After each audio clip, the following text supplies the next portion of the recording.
State Bureau for Local Government and Chieftaincy Affairs, alongside consultants, are currently being detained by the Economic and Financial Crimes Commission for an alleged 4.6 billion naira fraud. It was gathered that the officials who were picked up about a week ago are still in custody at the EFCC zonal office in Makurdi, the Benue State capital.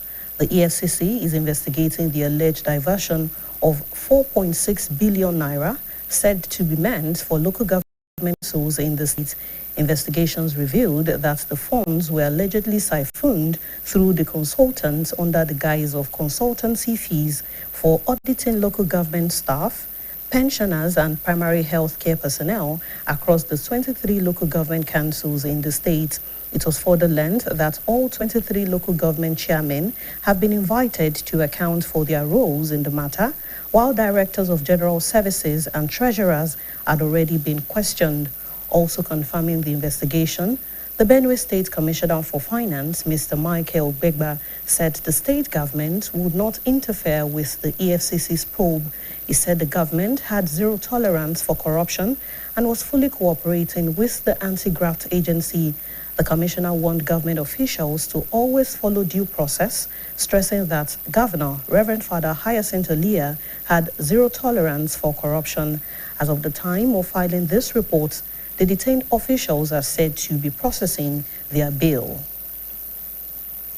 Local manufacturing in Nigeria is facing one of its most difficult periods as producers struggle to stay afloat amid rising production costs and poor infrastructure.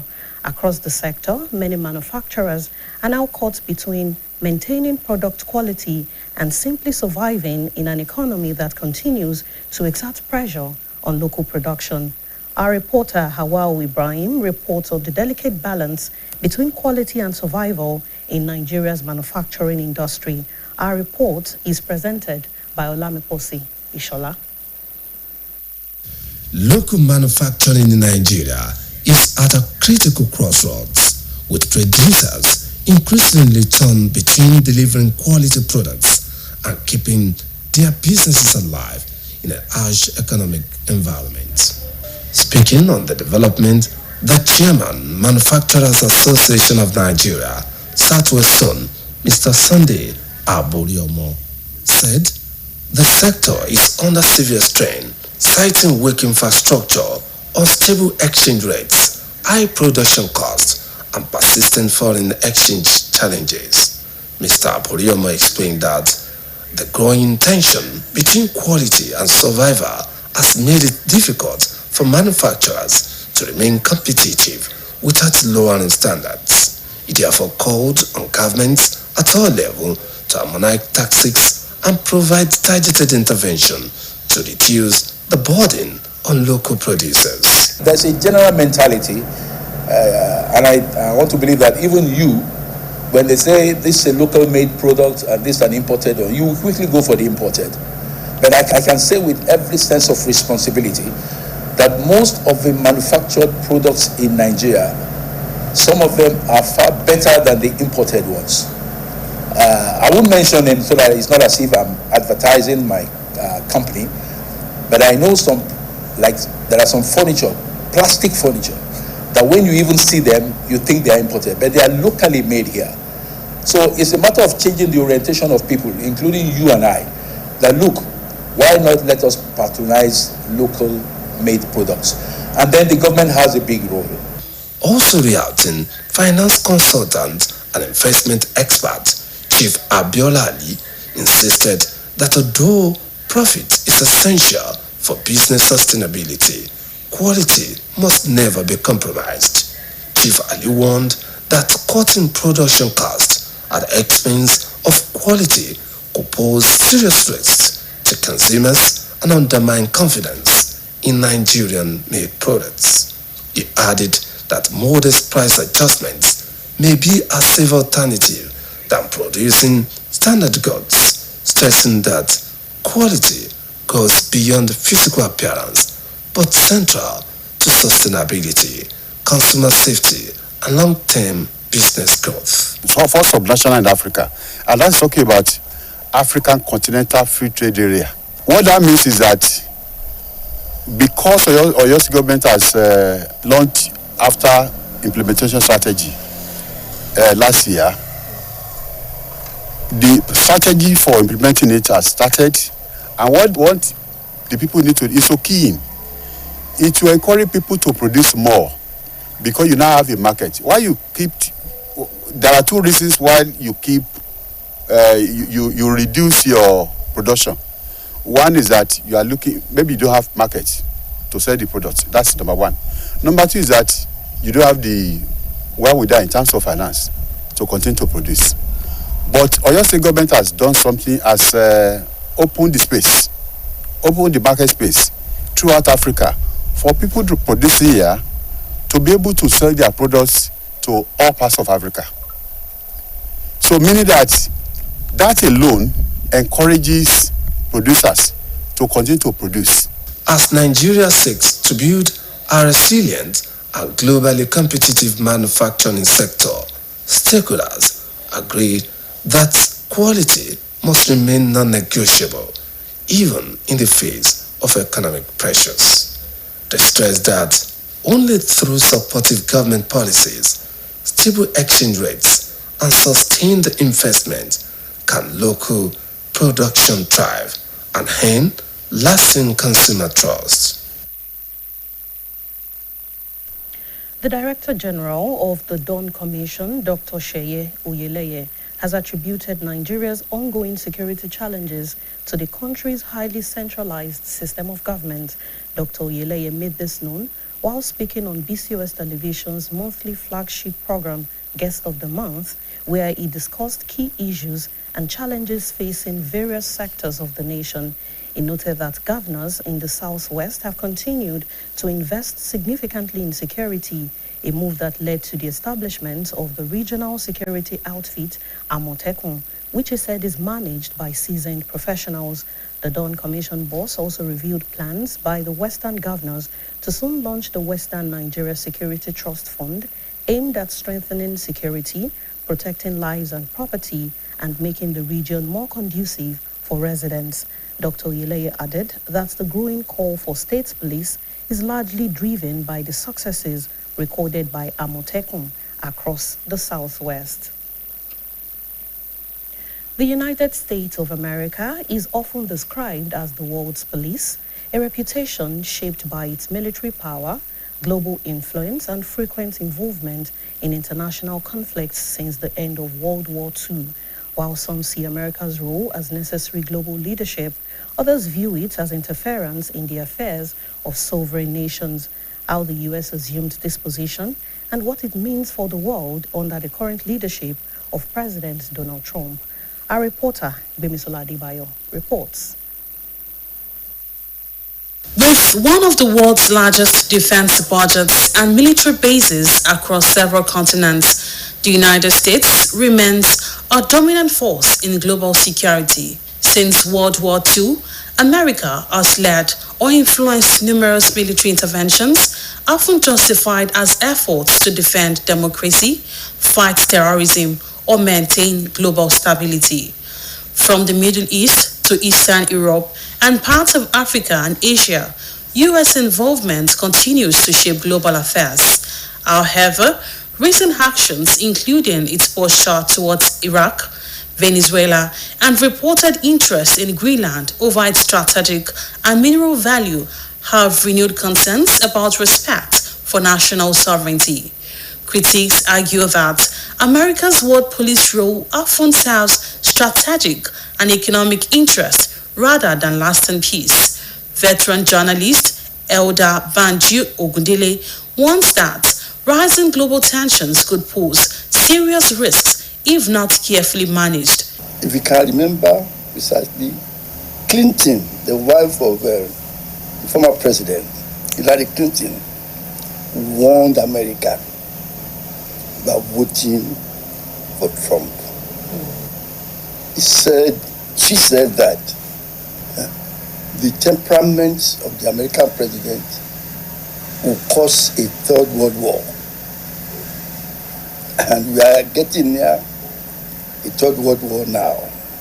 We are only lucky that China restrains herself is very low acceptance by the people. And he will not stop at anything. He's already drafting people to Greenland again. He wants to do annexation in the 21st century. As global tensions continue to rise, questions remain about whether America's self-appointed role as the world's police is sustainable, or whether a more collective and diplomatic approach to global security is required. A public affairs analyst and security expert, Dr. Adekunle Okunla, shares his perspective. The way forward is I think it's high time every leader, of each country to start up and begin to treat their people very well. Because if there is no internet trouble in any place, there wouldn't be any need for United States to come and probably say they want to offer assistance or anything. Take for instance, if there is no war in Nigeria, we are peaceful, we are happy with our president is happy with us, there is no need for intervention of a United States. As the world grapples with growing insecurity, analysts say global peace may depend less on unilateral action and more on cooperation and diplomacy. Bemisola Adebayo, BCOS News. You can watch us on GoTV, channel 134 and channel 113 on Star Times. Now, before I go, Nigeria belongs to us all. Do everything possible to make her great. That ends the midday news. Thank you for watching. Good afternoon.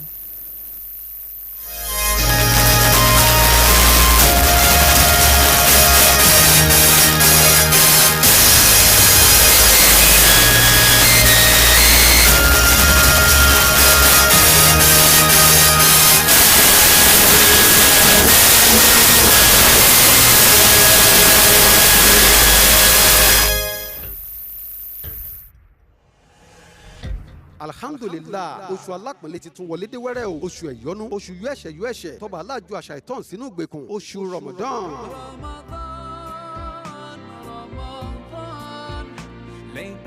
ilé iléeṣẹ́ rédíò àti tẹlifíṣàn ìpínlẹ̀ Ọ̀yọ́ BCOS ilé akéde oríta Basọ̀run fi ń kéde wípé àsìkò ti tó fúnṣẹ́ àṣegbọrẹ o èyí tọ́ba aláǹjúwe fún wa nínú Al-Qur'an pé a lè fi làlàyé ń bí àti lọ́la àlùkìyámà torí náà ẹ wá ṣonígbọ̀wé ètò àwẹ̀ nílé iṣẹ́ wa BCOS lówó tí ò gúnpá tí ó sì gajara lọ ọba aláò sì ní dùn wá ní ládàá ẹ̀ bó ṣe rún pípé àlẹ́ àdán bó ṣe tafsir wáàzí ó túbà jímọ̀ nú àwẹ̀ tàrọ́wì irun hid àti bẹ́ẹ̀ bẹ́ẹ̀ lọ lẹ fẹ́ ṣonígbọ̀wọ́ kódà bẹ́ẹ̀ fẹ́ kí wọ́n máa gbọ́ lórí rédíò àbí kí wọ́n máa wò ó lórí tẹlifíṣàn live and direct bẹ́ẹ̀ ṣe ń ṣe lọ́wọ́ BCOS lè máa bọ̀ ẹ̀yẹn ṣáà ti wá sí ẹ̀ka yàwòrán film unit wa nílé akéde ń bí tàbí kẹ́pẹ́ alága àgbìmọ̀ Ramadan tọdún 2026 Alhaji Ibrahim Adeoye ọmọ àdá mọ́mọ́ sórí 07069636433 ìbádà wa nínú oṣù Ramadan ọba aláò ní dàlú aláyà á sì jèrè láyé ń bí àti lọ́la lùkìámọ̀ inshallah bikuratila ìgbìmọ̀ oṣù Ramadan tọdún 2026 lábẹ́ àṣẹ iléeṣẹ́ BCOS oríta Basọ̀run Ìbàdàn ló ń ṣe shukron jazilan bẹ́ẹ̀ ṣe ń bọ̀ wá ṣonígbọ̀wé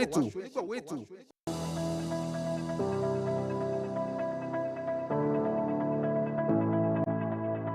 How would you describe the present economic situation in Nigeria? In shambles. In shambles? Yes. Why did you say that? Yes, I've always been saying it, and we continue to say it. We only pray that the government and the center listen to us. The policies of government, are turned out by the federal government. It's the federal government that has that responsibility to direct the economy, of the country aright. If you are made probably the Minister of Finance, what will you do differently from what is being done now? It's not that those policies are not good, no. But they are not meant for this. But they are not meant for this environment. Yeah. Any policy you are bringing, you have to domesticate it to our own local environment.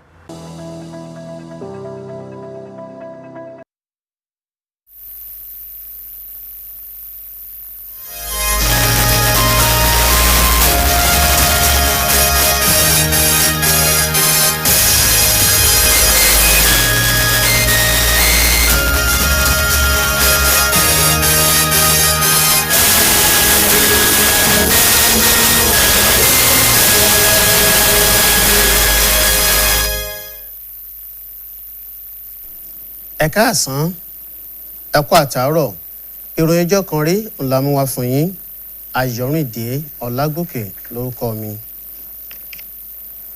díẹ̀ lára àwọn lọ́gàálọ́gàá nílé iṣẹ́ ìjọba tó ń rí sí ọ̀rọ̀ ìjọba ìbílẹ̀ àti oyè jíjẹ nípínlẹ̀ Benue pẹ̀lú àwọn akọ́ṣẹ́mọṣẹ́ kan ni wọ́n wà ní àhámọ́ àjọ tó ń rí sí ìwà ìbàjẹ́ nídìí ètò owó náà EFCC lórí ẹ̀sùn ṣíṣe owó tó lé ní bílíọ̀nù 4 náírà báṣubàṣu. ìròyìn jẹ́ kí ó di mímọ̀ pé bí ọ̀sẹ̀ kan sẹ́yìn ó ní wọ́n ti wà ní àhámọ́ ṣùgbọ́n àjọ EFCC ní ìlú Makurdi tí ṣe olólùpínlẹ̀ Benue. àjọ EFCC ló ń ṣèwádìí bí wọ́n ṣe darí owó tó tó bílíọ̀nù 4 ọ̀hún fáwọn ìjọba ìbílẹ̀ ní ìpínlẹ̀ náà gba ibòmíràn lọ. ìwádìí jẹ́ kí ó di mímọ̀ pé owó náà ni àwọn akọ́ṣẹ́mọṣẹ́ kan kún wọn lọ́wọ́ láti dàbàrú rẹ̀ lórúkọ owó iṣẹ́ wọn fún yíyẹ ìwé owó wò láwọn ìjọba ìbílẹ̀, àwọn òṣìṣẹ́ fẹ̀yìntì àti àwọn òṣìṣẹ́ tó wà fún ètò ìlera alábọ́dé káàkiri ìjọba ìbílẹ̀ 17 tó wà nípìnlẹ̀ ọ̀hún. gbogbo àwọn alága ìjọba ìbílẹ̀ náà ni wọ́n ti tún pè láti fọ̀rọ̀ wá wọn lẹ́nu wò lórí nǹkan tí wọ́n mọ̀ lórí ọ̀rọ̀ ọ̀hún. nígbà tó ń fìdí ìwádìí náà múlẹ̀, kọmíṣánná fẹ́tò ìnáwó nípínlẹ̀ Benue ọ̀gbẹ́ni Michael Ogbelega sọ pé ìjọba ìpínlẹ̀ Benue kò ní tójú bọ iṣẹ́ ìwádìí àjọ EFCC.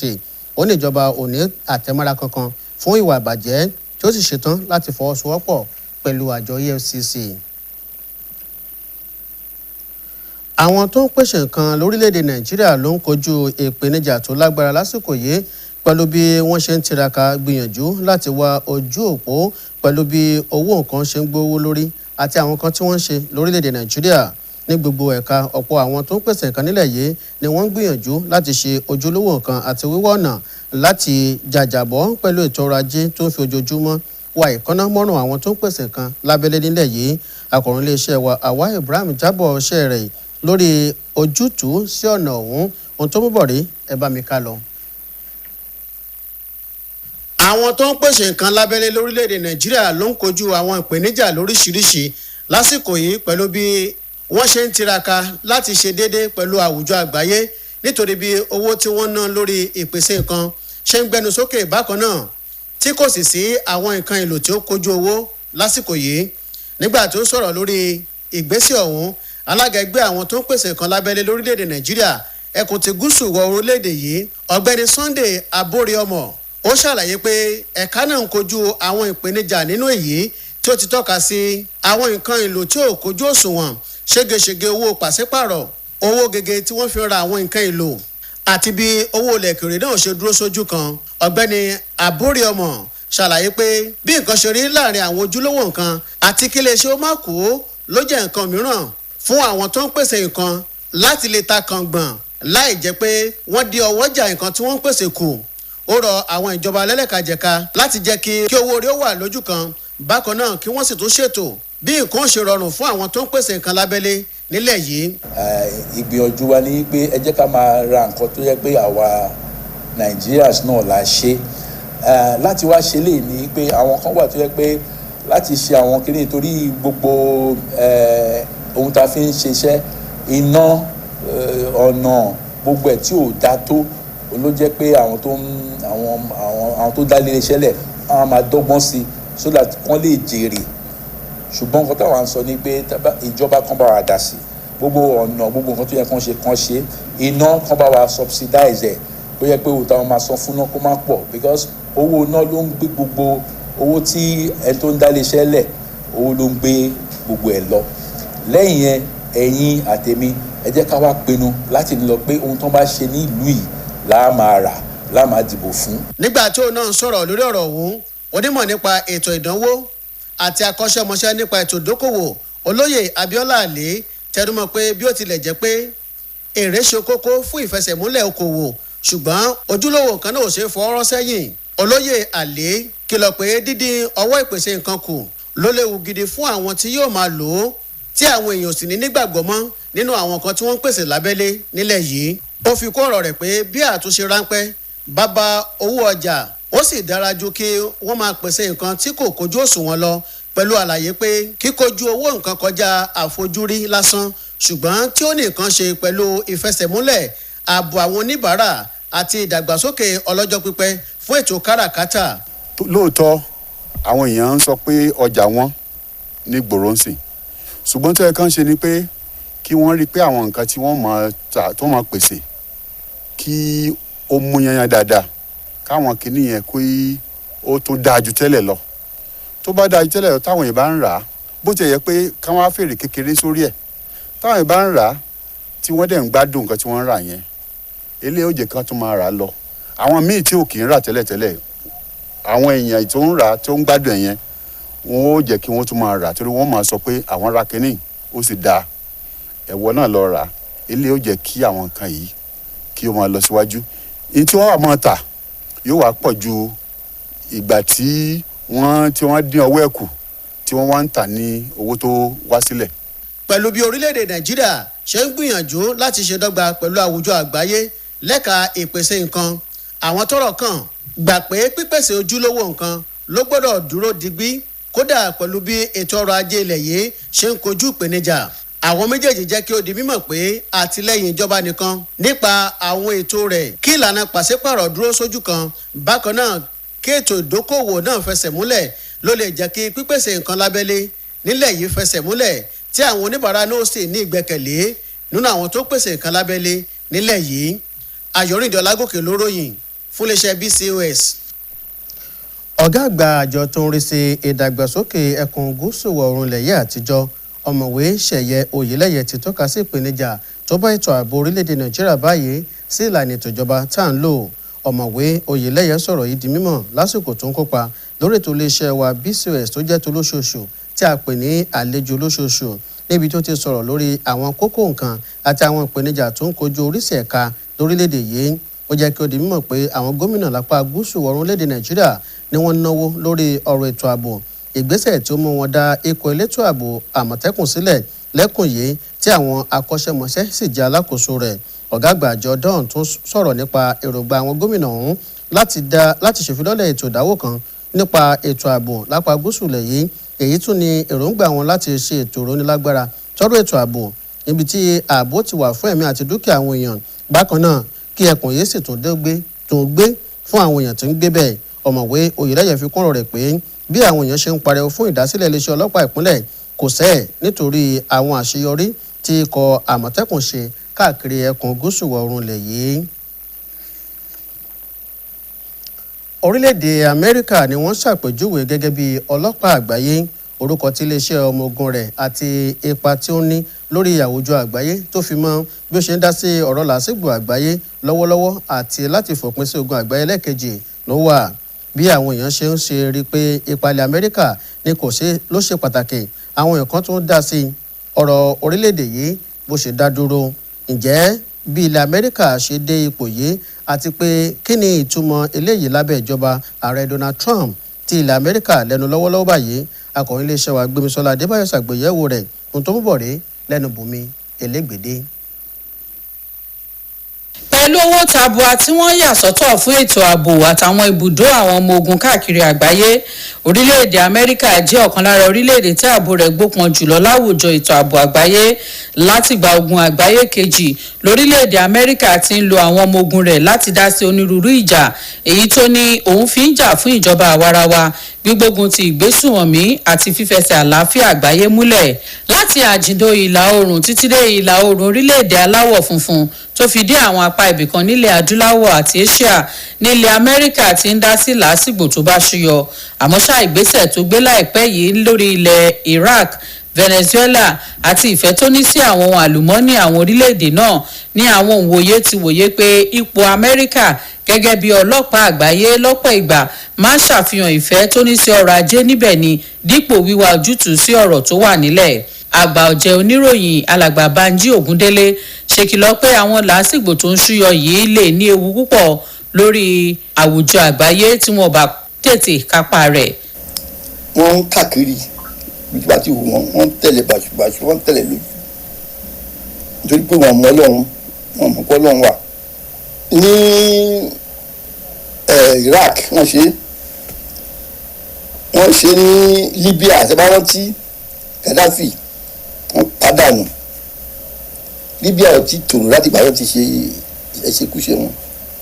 wọ́n ṣe ní Nicaragua wọ́n ṣe ní Cuba Bay of Pigs àtẹ́bárántí ní Cuba wọ́n ti tún dánwò ní Venezuela kọ́ lọ gbé dídí president láàrin òru àti ìyàwó ẹ̀ wọ́n pa gbogbo àwọn tó wà nítòsí ibẹ̀ wọ́n gbogbo àwọn nítorí pé òun ṣe drugs ṣe bóun gangan ṣe bí kóòtù dálẹ́jọ́ pé ó jẹ̀bi kóòtù wá gba second chance ó sì wọn ti sọ iye ẹ̀wọ̀n tó máa lọ ni ó yìí máa lọ sẹ́wọ̀n tó bá jáde kò bá ti ẹnikẹ́ni òun rò pé òun nìkan ló ń gbọ́n wọn Yorùbá sọ pé ẹni bá rò pé gbogbo èèyàn ò gbọ́n òun gangan ní àgọ́ sábà bá sọ̀rọ̀ táwọn lórí èdè Nàìjíríà nígbà tó fẹ́ sáà ṣe president wa mọ ọgbọ́n tó lò fún tó fi jẹ́ kó wá da Nàìjíríà rò nígbà tó ti ṣe bọ́ǹbù ẹ̀ kan wọ́n di lẹ́nu ọgbọ́n tá a lè tán lè fi mú nìyẹn kán gbọ́gbọ́n ẹ̀wẹ̀ kán fi bá sọ̀rọ̀ torí kò ń gbọ́ tèèyàn. Òun wòye ọ̀rọ̀ tó ń lọ láwùjọ títún ṣe onímọ̀ nípa ètò ààbò ọ̀mọ̀wé Adékúnlé Okunola náà fi èrò hàn. ọ̀nà àbáyọ because kò sí bẹ́ẹ̀ ṣe máa pe ẹlòmíì wá láti wá báyìí tó léyìn kò sẹ́ni tó lè tó níwá bí àwa fúnra wa ó sì mo rò pé jẹ́ ọ̀nà àbáyọ ni wípé gbogbo àwọn olórí orílẹ̀-èdè kéékèèké yìí especially ní Áfíríkà ó yẹ kí wọ́n ronú wípé tí àlàáfíà bá wà lórílẹ̀-èdè wọn tí kò sí gbọ́mi tí omi ò tó tí kò sí wàhálà bẹ́ẹ̀ kò ní sí pé à ń pe United States tàbí United States àpọ̀sára wọn lé wa lórí tí àwọn adarí ìjọba bẹ̀rẹ̀ sí ní ṣètò ìlú wọn bó ṣe yẹ tí wọ́n kúnlẹ̀ fún nínú nǹkan tí wọ́n fẹ́ tí ààbò wà tí ìlọsíwájú wà bẹ́ẹ̀ kò ní sí pé à ń pẹ̀lú láti wá ràn wá lọ́wọ́. Bí àwùjọ àgbáyé ṣe ń kojú onírúurú ètò ààbò tó mẹ́hẹ, àwọn òǹwòye ọ̀rọ̀ tó ń lọ láwùjọ ti jẹ́ kó di mímọ̀ pé àlàáfíà àgbáyé lè dá lórí ìgbésẹ̀ ìfọwọ́sowọ́pọ̀ àjùmọ̀gbépọ̀. Bùnmi Elégbèdé ló ń ròyìn fún iléeṣẹ́ BCOS. Láti túbọ̀ jẹ ìgbádùn ìròyìn tó ń jáde iléeṣẹ́ wa ẹ darapọ̀ mọ́ wa lórí ẹ̀rọ GoTV níkànnì 14 channel 134 tàbí lórí ẹ̀rọ StarTime níkànnì 17 channel 113. Ǹjẹ́ kí n tó máa lọ tí gbogbo wa ní ọ̀rọ̀ ètò ààbò jẹ́ ẹ má jẹ́ ká dákẹ́ bàbá rè kan tó sì mọ̀ sí wa. Ìrànjọ́ kan rí fòtàn sọ̀tàn ní kò ní jù báyìí lọ ẹ ṣeun.